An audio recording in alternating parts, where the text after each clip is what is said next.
کیا بات ہے عرفان بھائی، ڈسٹرب لگ رہے ہیں؟ بس یار کیا بتاؤں، میرے ابو مجھ سے محبت نہیں کرتے۔ کیا مطلب؟ دیکھو نا، جب دیکھو ڈانٹتے رہتے ہیں۔ ابھی بھی گھر سب کے سامنے مجھے ڈانٹ دیا، ہر بات کے لیے منع کرتے رہتے ہیں، یہ نہ کرو وہ نہ کرو، یہاں نہیں جاؤ وہاں نہیں جاؤ۔ اتفاق سے میرے ابو بھی ایسے ہی ہیں۔ مجھے تو ایسا لگتا ہے دنیا کے سارے ابو ایک جیسے ہوتے ہیں۔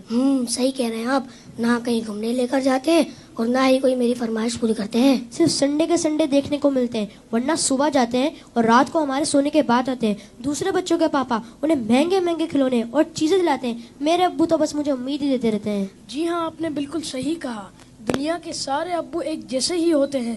وہ خود سے زیادہ اپنے بچوں اور فیملی کا خیال رکھتے ہیں۔ کیا آپ نے کبھی یہ سوچا کہ کیا ان کا دل نہیں کرتا ہوگا کہ وہ بھی گھر میں رہیں، سکون سے بیٹھ کر آرام کریں؟ پتہ نہیں، شاید چاہتا تو ہوگا۔ اور جہاں تک بات ہے آپ کی فرمائشوں کی، تو ان کی سیلری ہی اتنی کم ہوتی ہوگی کہ وہ چاہ کر بھی آپ کی فرمائشیں پوری نہ کر پاتے ہوں۔ ہو سکتا ہے ہماری ضرورتیں پوری کرنے کے بعد ان کے پاس اتنے پیسے ہی نہ بچتے ہوں کہ وہ ہماری فرمائشوں کو بھی پورا کریں۔ میں نے اس طرح سے کبھی سوچا ہی نہیں۔ اور جہاں تک آنکھیں دکھانے کی بات ہے تو یہ بھی ان کی مجبوری ہے کہ ان کی ڈیوٹی ہے کہ وہ ہمیں ہمیشہ بری باتوں سے روکیں اور اچھی باتوں کی ترغیب دیں۔ اچھا فیضان بھائی، یہ بتائیں آپ کی ضرورتوں میں کوئی کمی آئی ہو؟ نہیں تو بالکل بھی نہیں۔ کبھی ایسا ہوا کہ آپ بیمار ہوئے ہوں اور آپ کے ابو کو آپ کی فکر نہیں ہوئی؟ ہماری بیماری میں سب سے زیادہ پریشان ہونے والے ہمارے ماں باپ ہیں۔ آپ کے ابو چھوڑ کر کہیں گھومنے چلے گئے ہوں؟ نہیں تو کبھی نہیں۔ کبھی ایسا ہوا کہ آپ کے ابو نے خود تو کچھ اچھا کھایا اور آپ کو نہ دیا ہو؟ کبھی نہیں۔ اگر کوئی اچھی ڈش کم ہوتی ہے تو وہ ہمیں دے دیتے ہیں اور کہتے ہیں تم کھا لو، میرا دل نہیں چاہ رہا۔ اگر یہ پیار نہیں ہے، محبت نہیں ہے، تو پھر کیا ہے؟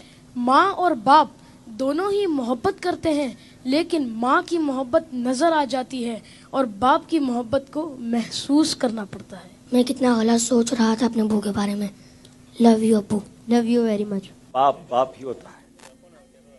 باپ ایک سایہ دار درخت ہوتا ہے۔ آج ان بچوں کی باتوں نے مجھے اپنے والد بھی یاد دلا دی ہے۔ واقعی اچھے کھانے انہوں نے ہمیں ہی کھلائے، اچھی چیزیں انہوں نے ہمیں ہی عطا کی۔ اور وہ بچے جن کے والدین ان کی فرمائشیں پوری نہیں کرتے نا، انہیں یہ سوچنا چاہیے۔ صرف میں بچوں سے بات نہیں کروں گا، گھر کے اور بھی افراد ہیں، زوجہ بھی ہے، بیٹی بھی ہے۔ وہ کہتی ہے ابو آپ ہمارے لیے کچھ لاتے نہیں ہیں، بیوی کہتی شوہر سے آپ کچھ لاتے نہیں۔ اس بیچارے سے تو پوچھو اس کی مجبوری کیا ہے۔ صبح سے گھر سے نکلتا ہے، چاہے سردی ہو چاہے گرمی ہو، کوئی موٹر سائیکل پر جاتا ہے، کوئی بس پہ بیٹھ کے جاتا ہے، کوئی دو بسیں بدل کے جاتا ہے، بارش میں بھی جاتا ہے۔ کیوں جاتا ہے؟ کہ چھٹی کروں گا تو تنخواہ کم ہو جائے گی، تنخواہ کم ہو جائے گی تو بچوں کو کیسے پورا کروں گا، اسکول کی فیس بھی دینی ہے، بچوں کے لیے کپڑے بھی لانے ہیں، کھانا بھی وقت پر لانا ہے۔ ہر چیز ہمیں تیار ملتی ہے، اس کی سورس کون ہے؟ وہ سورس ہمارے والد ہیں۔ اور بہت پیاری بات اس بچے نے کہی کہ ماں کا پیار تو نظر آتا ہے، والد کا پیار محسوس کرنا پڑتا ہے۔ پوچھو ان سے جن کا باپ چلا گیا۔ والد ایک سایہ دار درخت ہے۔ کبھی درخت کو دیکھا آپ نے؟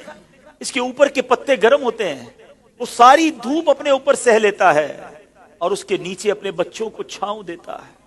مگر لوگ بعض اوقات اپنے والد کی قدر نہیں کرتے، اپنے والد سے الجھتے ہیں، اپنے والد کو برا بھلا کہتے ہیں۔ یاد رکھیے میرے آقا فرماتے ہیں، اس کا مضمون یہ ہے کہ والد کی رضا میں اللہ کی رضا ہے اور والد کی ناراضی میں اللہ کی ناراضی ہے۔ کبھی اپنے باپ کو ناراض مت کرنا۔ اگر وہ بوڑھے ہو گئے ہیں تو اب تمہاری باری آئی ہے، ان کی خدمت کرو، انہیں یہ احساس دلاؤ کہ اب میری باری ہے آپ کی خدمت کرنے کی۔ ہم اپنی ماں کو تو کہہ بیٹھتے کہ ماں میں تم سے بہت پیار کرتا ہوں۔ میں ساری دنیا کے بچوں سے پوچھتا ہوں کہ کب اپنے باپ کو کہا تھا کہ ابو آئی لو یو، والد صاحب میں آپ سے بہت پیار کرتا ہوں، آپ دنیا میں آج میں جو کچھ ہوں ابا جان میں آپ کی وجہ سے ہوں، یہاں تک پہنچایا مجھے آپ نے ہے۔ ارے جس نے انگلی پکڑ کر چلانا سکھایا، جس نے ہر مشکل میں کہا گھبرانا نہیں، میں تمہارے ساتھ ہوں۔ کہیں پھنس جاتا تھا تو ابو کے پاس آتا تھا، وہ کہتے بیٹا میں سنبھال لوں گا۔ اب وہ جب چلے گئے اب پتا چلتا ہے کہ کون ہے جو سنبھالے گا۔ بچپن اور بڑھاپا برابر ہوتا ہے۔ جب ہم چھوٹے تھے ہم نے بڑی ضدیں کی، ہم نے بہت اپنی باتیں منوائیں۔ اب سمجھو والد صاحب کا جب بڑھاپا آ گیا تو میں نے ان کی باتیں ماننی ہیں، ان کی غصے کو برا نہیں ماننا، ان کے ٹوکنے کو برا نہیں ماننا۔ کبھی باپ کا دل مت دکھانا، یہ مت کہنا کہ آپ کو نہیں معلوم۔ ارے اسے کہتے ہو کہ نہیں معلوم جس نے ہمیں چلنا سکھایا، جس نے ہمیں کھڑا ہونا سکھایا، ہر مشکل میں جس نے ہماری مدد کی۔ خدارا میں ساری دنیا کے بیٹوں سے، ساری دنیا کی بچیوں سے، ساری اولاد سے گزارش کرتا ہوں، اگر تمہارے والد زندہ ہیں ان کو خوش رکھنا، اور بوڑھے ہو گئے تو اب احساس دلاؤ ان کو کہ ابو جان آپ نے بڑا کام کیا ہمارے لیے،